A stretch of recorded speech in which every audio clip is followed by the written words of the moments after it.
Pernahkah kamu bertanya, mengapa Katolik bisa ada di Indonesia? Menurut beberapa sumber, hal ini terjadi di saat Portugis mulai datang ke daerah Asia. Mereka mempunyai tujuan.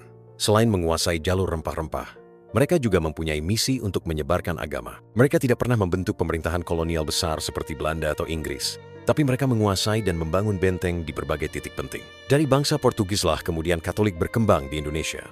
Namun kemudian VOC menguasai Indonesia, dan tantangan gereja Katolik pada zaman VOC di wilayah Nusantara sangat besar dan kompleks. Secara umum, VOC bukan hanya organisasi dagang Belanda, tapi juga alat politik dan ideologis yang membawa semangat Protestanisme Reformed, Calvinis. VOC memandang gereja Katolik sebagai ancaman, baik secara religius, politis, maupun ideologis.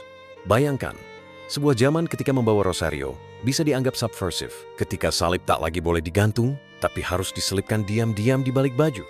Dan ketika seorang anak harus belajar menyebut Tuhan, bukan dari keyakinan orang tuanya, tetapi dari buku pelajaran Calvinis yang diwajibkan oleh pemerintah kolonial. Gereja Katolik, di mata mereka, itu bukan sekadar aliran berbeda, tapi bagian dari musuh seperti Portugis, Spanyol, dan segala sesuatu yang Roma. Sekolah-sekolah Katolik diambil alih. Anak-anak diajarkan teologi reform. Dan siapa yang mau berpindah agama diberi akses sosial dan ekonomi. Tapi yang menolak, mereka kehilangan segalanya.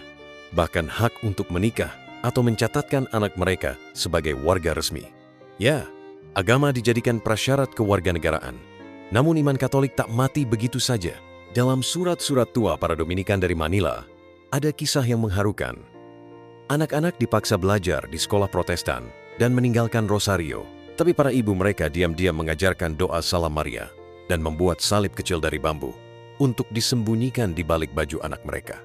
Iman menjadi sesuatu yang dirahasiakan.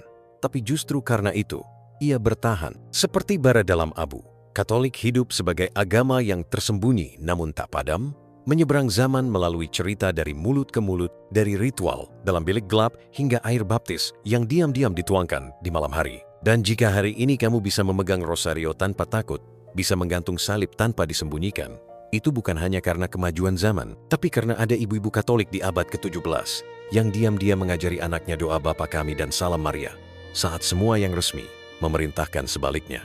Iman tak selalu perlu teriak untuk bertahan, kadang cukup diselipkan di balik baju, dan tetap hidup di dalam jiwa.